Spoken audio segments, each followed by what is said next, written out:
12वीं और 13वीं आयत मैं चाहूँगा कि बेटी पढ़ने में रहनुमाई करे।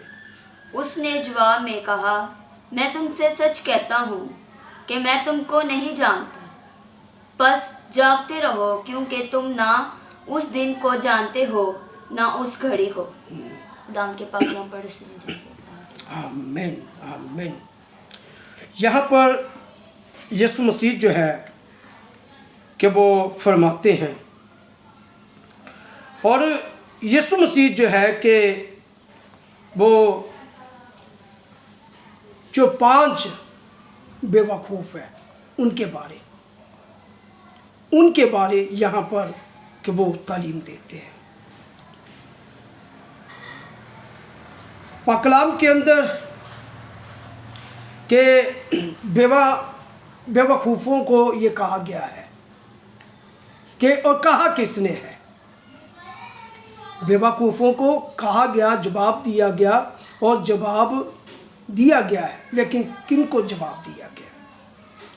ये जो बेवकूफ़ है 5 कुंवारियाँ, ये उनको जवाब दिया गया है। जब कि वो वापस बाजार से वापस यानी कि पहुँची, यानी कि वो पहले भी वहाँ पर आई, जो 5 अक्लमंद थी, उनके साथ ये 5 जो बेवकूफ़ है ये भी आई, लेकिन उन्होंने कि ये देखा, उन्होंने ये सोचा कि भाई दूल्हा जो है कि वो अभी लेट है, अभी आया नहीं है।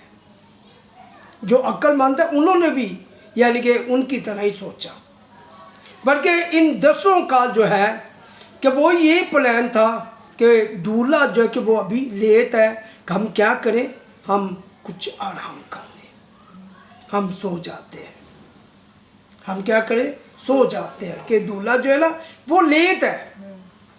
और कलाम में लिखा है कि वो सो गई, लिखा है वो ऊँघने लगी, यानी कि जो 5 कुंवारियाँ अक्लमंद है और 5 जो बेवकूफ़ है वो यानी कि 10 की 10 जो है कि वो सो गई और ऊँघने लगी। कलाम में लिखा है कि आधी रात के वक्त धूम मची। क्या मची? धूम, शोर हुआ कि दूल्हा आ गया। उनको कहा गया कि दूल्हा आ गया, और वो 10 जो है कि वो जागी, वो उठी। उन्होंने क्या किया, अपनी अपनी मछलियाँ जो हैं कि वो दुरुस्त की, अपनी अपनी मछलियाँ दुरुस्त की और अपने आप को दुरुस्त किया। और जो 5 बेवकूफ़ हैं उन्होंने यानी कि अपने आप को देखा, अपनी मच्छरों को देखा और तेल की कुप्पियों को देखा, लेकिन उनकी कुप्पियों में यानी कि तेल नहीं था। उनकी मछलियाँ जो है कि वो बूझी जा रही थी। अब उन्हों को यानी कि बड़ी फिक्र हो गई, वो फिक्रमंद हो गई कि ये क्या हो गया, ये क्या हो गया। अब दूल्हा जो है कि वो भी आ गया है, दूल्हा भी पहुंच गया है कि हम कैसे इनकी इस्कबार करेंगे, दूल्हे का इस्कबार कैसे करेंगे। मच्छरें तो बुझी जाती हैं, तेल तो है नहीं क्या। लेकिन जो अक्लमंद है, अक्लमंद कुंवारियाँ, उनके पास यानी कि तेल था। उन्होंने यानी कि घर से ही यानी कि कुप्पियों में तेल के वो लेकर के वो आई। वो पहले ही यानी कि वो फिक्रमंद थी, उनको पता था कि तेल जो है इसकी ज़रूरत पड़ेगी। और इनके आगे जो अक्लमंद है, जिनके पास इनके तेल है, उनके आगे दरख्वास्त की। क्या की है? दरख्वास्त की तेल की, कि अपने में से थोड़ा सा तेल हमें भी दे दे। अब जो अक्लमंद है उन्होंने क्या जवाब दिया? बेवकूफ़ों को क्या कहा, क्या जवाब दिया? और कहा कि तुम्हारे और हमारे लिए काफ़ी नहीं है, काफ़ी नहीं है। ऐसा करें कि आप बाजार में चले जाएं। कहाँ पर चले जाएं? बाजार में चले जाएं, और जो शेयर करते हैं, फरोख्त करते हैं, बेचते हैं, उनके पास चले जाएं। और वो 5 बेवकूफ़ जो हैं कि वो उनके कहने के मुताबिक वो कहाँ पर चली गई? बाजार चली गई, यानी कि तेल लेने के लिए। दूल्हा भी यानी कि आप पहुंचा है, दूल्हा भी आप पहुंचा है, वो तेल लेने के लिए वो यानी कि बाजार चली गई हैं, बाजार चली गई हैं। पहले इन्होंने इंतज़ार किया यानी कि दूल्हे का है, तो जब वो बाजार चली गई, लेकिन दूल्हे ने इंतज़ार नहीं किया, दूल्हे ने इंतज़ार नहीं किया कि मैं वेट करूं, मैं इंतज़ार करूं कि वो आ जाए, हैं कि वो आ जाए मेरी शादी के जश्न में वो शामिल हो जाए, दाखिल हो जाए, फिर यानी कि चले जाएंगे। नहीं, दूल्हे ने इंतज़ार ही नहीं किया, वो ठहरा ही नहीं, वो रुका ही नहीं है। लेकिन कलाम में लिखा है कि वो 5 जो अक्लमंद है वो दूल्हे की शादी में शामिल हो गई, वो अंदर चली गई, दाखिल हो गई। और जब ये आती हैं जो बेवकूफ़ है, जब ये तेल लेकर आती हैं तो दूल्हा जो है कि वो तो निकल चुका है, वो तो शादी के जश्न में जा चुका है, वो तो चला गया है, उसने इंतज़ार नहीं किया। लेकिन बाद में इन्होंने क्या किया? दरवाज़ा खटखटाना शुरू कर दिया। और आवाज़ क्या आती है? दूल्हे की आवाज़ क्या आती है कि मैं तुमसे सच कहता हूँ कि मैं तुम्हें नहीं जानता, कि मैं तुम्हें नहीं जानता भी, कि तुम कौन हो, मैं नहीं जानता कि तुम कौन हो। और कलाम में पता क्या लिखा है? कलाम में लिखा है, और जो 13वीं वर्ष है, 13वीं आयत है, लिखा है कि जागते रहो और दुआ करते रहो। जागते रहो भाई, जागते रहो। अब कि ये जो 5 बेवकूफ़ हैं, आप मुझे बताएं, क्या ये दाखिल हो गई हैं? क्या ये शामिल हो गई हैं? नहीं शामिल हुई। वजह शामिल क्यों नहीं हुई, दाखिल क्यों नहीं, दूल्हे के साथ वो क्यों नहीं गई, उन्होंने इस्तेमाल क्यों नहीं किया? क्योंकि उनके पास यानी कि तेल नहीं था, उनकी मशरें जो है कि वो बूझी जा रही थी। और ये जो तेल है ये क्या है? जो कुपियाँ हैं ये क्या है? मशरें जो वो ये क्या है? यानी कि तेल जो है कि ये खुदा के रूह की तशबीह है, यानी कि खुदा के रूह को ये जाहिर करता है, खुदा के पाक रूह की तरफ इशारा करता है। और जो कुपियाँ हैं ये लगारे इंसान है, कुपियाँ जो है ये इंसान है, ठीक है।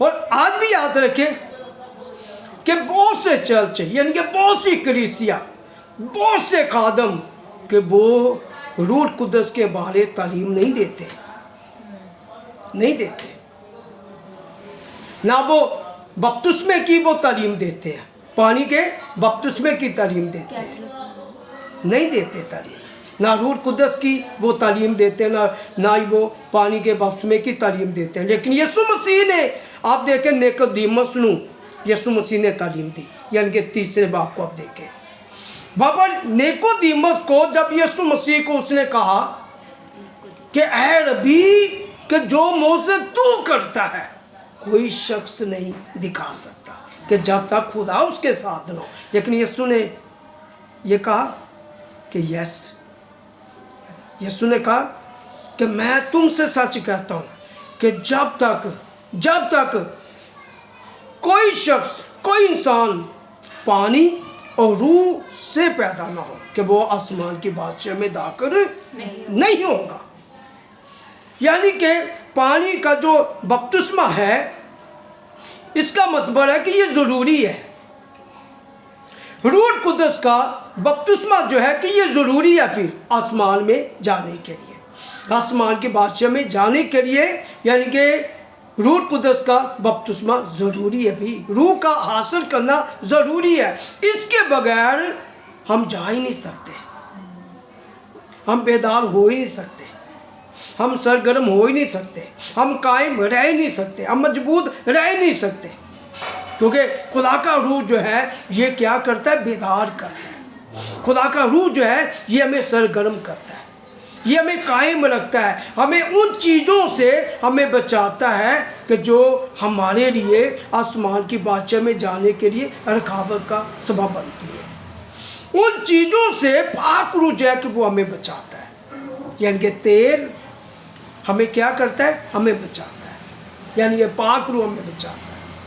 इसलिए यीशु मसीह ने अपने शिगिर्दों को कहा, अपने शिगिर्दों को फरमाया कि जब तक तुम्हें कुव्वत का लिबास ना मिले आलम बाला पर ठहरे रहना, यहाँ पर ही ठहरे रहना, ठीक है। लेकिन रूह कुदस का होना, रूह कुदस के लिबास का होना ये बहुत ज़रूरी है।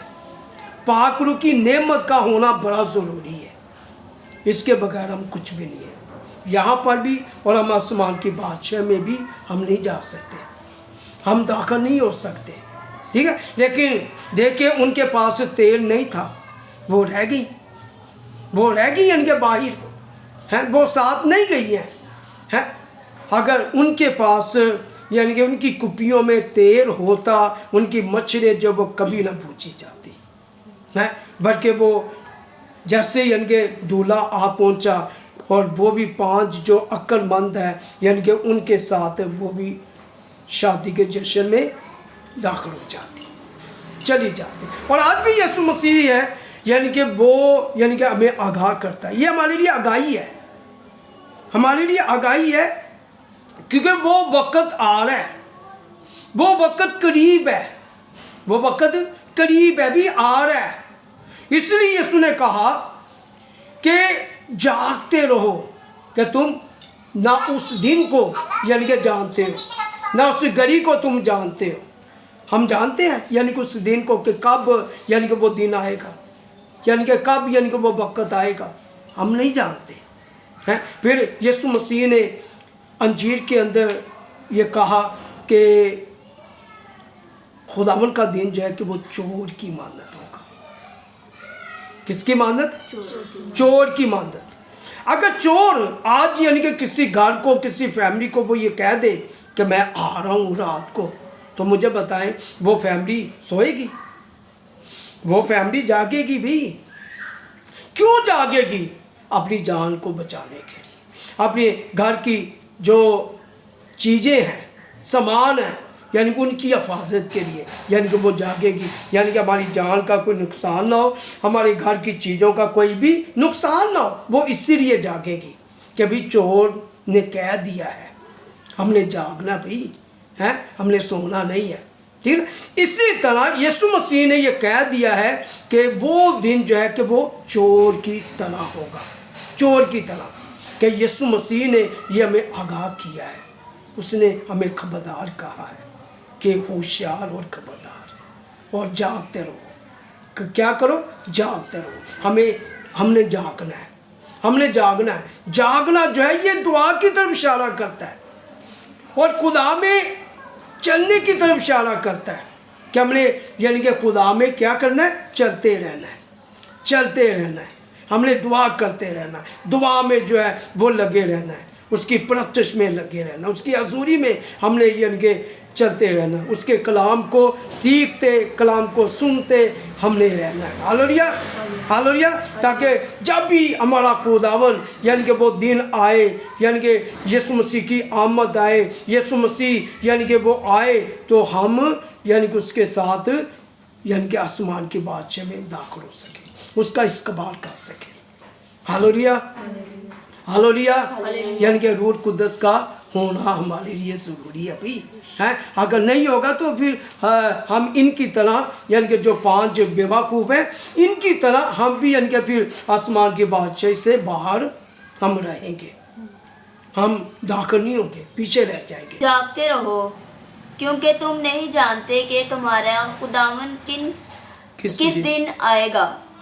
लेकिन ये जान रखो कि अगर घर के मालिक को मालूम होता कि चोर रात के कौन से पैर आएगा तो जागता रहता और अपने घर में नकब ना लगाने देता।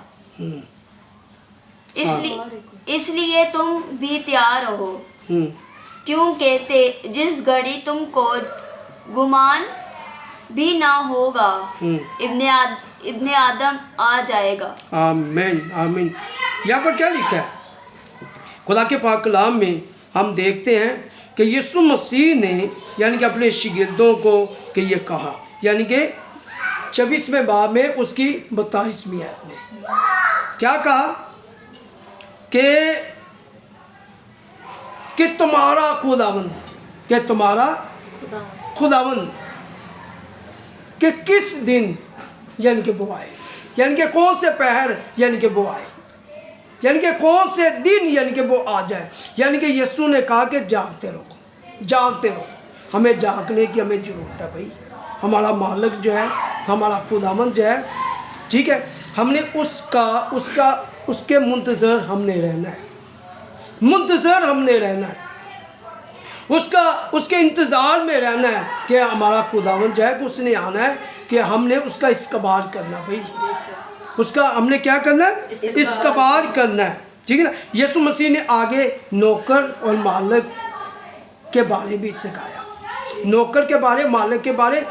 अगर नौकर जो है अगर वो जागता जब मालिक आएगा तो क्या कहेगा, क्या कहेगा नौकर के बारे? उसको वो अच्छा कहेगा, उसको वो शाबाश देगा, ठीक है। अगर नौकर यानी कि सो जाएगा तो मालिक जब आएगा उसको सोया हुआ पाएगा तो वो खुश होगा? नहीं होगा खुश। और मालिक जो है वो ये तवक्को रखता है अपने नौकर से, मालिक जो अपने नौकर से ये यानी कि उम्मीद रखता है कि मेरा नौकर जो है कि जब मैं आऊँ उसको जागता हुआ पाऊँ। हालेलुया, उसको मैं जागता हुआ पाऊँ, वो मुझे जागता हुआ नजर आए, और यानी कि जागता हुआ वो क्या करे, मेरा इस्तकबाल करे। हालेलुया, मेरा इस्तकबाल करे, ठीक है। तो नौकर जो है कि वो है खादम, मालिक जो है कि वो है खुदा यीशु मसीह। यीशु मसीह आज भी वो ये चाहता है मेरे जो खादम है वो क्या करे, जागे, वो क्या हो, बेदार हो, वो बेदार हो भाई। तो बेदार जो है वो खुदा के पाक रूह ही के वसीला से होंगे। अगर वो कायम होंगे तो वो रूह कुदस के वसीला से और कलाम के वसीला से वो कायम होंगे और मजबूत होंगे। हालेलुया है।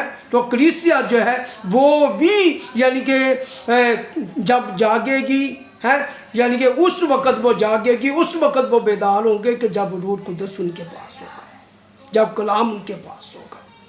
Hallelujah, hallelujah. तीसरे बाब की 12वीं आयत। यस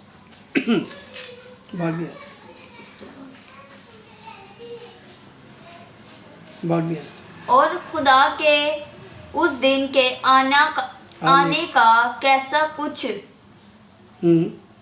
कुछ होना चाहिए, मुंतजर। एक मिनट।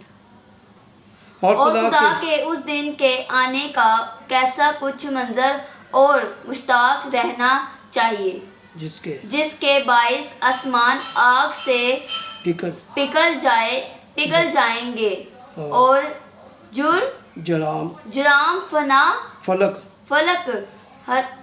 हरारत की शिद्दत से गल जाएंगे। आमीन। उस 10वीं आदमी पढ़े जरा ऊपर से। लेकिन खुदावन का दिन चोर की तरह आएगा, हाँ, आ जाएगा। उस दिन आसमान बड़े शोर व गोल के साथ बर्बाद हो जाएंगे और जुर्म फलक हरारत की शिद्दत से पिघल जाएंगे और जमीन और उस पर उसके काम जल जाएंगे। आमीन, आमीन। पतरस रसूल जो है ये यीशु मसीह की यानी कि दूसरी आमद के बारे बता रहे हैं। यीशु मसीह की दूसरी आमद के बारे पतरस रसूल जो है ना कि वो यहाँ पर यानी कि वो तालीम दे रहे हैं, यहाँ पर वो सिखा रहे हैं, ठीक है ना। क्या लिखा है यहाँ पर? उसने ये फरमाया है का खुदा के उस दिन के आने का कैसा, यानी कि वो कैसा दिन होगा कि जिसके के लोग जो हैं कि वो क्या होंगे, मुंतज़र, उसके मुश्ताक होंगे कि वो दिन जो है ना कि वो आए हैं, वो दिन आए। यानी कि देखिए कि पतरस वो यानी कि बता रहा है, वो कह रहा है यानी कि उस दिन के यानी कि मुंतज़र यानी कि रहे, यानी कि यीशु मसीह की दूसरी जो आमद है यानी कि उसके मुश्ताक रहो, यानी कि अपने आप को तैयार रखो, अपने आप को तैयार रखो है। फिर पतरस ने 10वीं आयत में कहा कि वो दिन जो है कि वो चोर की तरह आ जाएगा। किसी की तरह? चोर की तरह। यीशु मसीह ने कहा कि देख मैं जल्द आने वाला हूँ। यीशु मसीह ने आगाह कर दिया है, उसने ऐलान कर दिया है, उसने ये बता दिया है, नसींगा फूंक दिया है। लेकिन हमने यानी कि खबरदार रहना है, हमने होशियार रहना है, हमने यानी कि उसमें कायम रहना, मजबूत रहना, उसके कलाम में कायम रहना है, अपने यानी कि अपने आप को यीशु की हजूरी में कायम रखना है। अगर कायम रहेंगे तो उसके साथ यानी कि हम जा सकेंगे, उसका इस्तेमाल कर सकेंगे। और पहले नंबर पर तो मैं आपको यही कहूँगा कि अगर आपने रूह कुदस को हासिल किया है तो रूह कुदस जो है कि वो आपकी वो मदद करेगा। अगर आप कलाम को सुनते, कलाम को सीखते, कलाम को आप सतोर करते हैं, यही कलाम जो है ये आपकी हिफाजत करेगा, यही कलाम जो है वो आपकी मदद करेगा, यही कलाम जो है कि आपके लिए आसमान की बादशाह में जाने के लिए वसीला बन जाएगा। हालेलुया, हालेलुया है। अगर आपके पास है तो ये बड़ी अच्छी बात है, अगर नहीं है तो कोशिश करें यानी कि नए सिरे से पैदा हों, बपतिस्मा लें, ठीक है। फिर रूह कुदस को भी कि जो आपकी वो मदद करे, इसको हासिल करे। चले यीशु मसीह जो है कि वो आपको इन बातों से, इस कलाम से आपको बहुत ज़्यादा वो बरकत दे।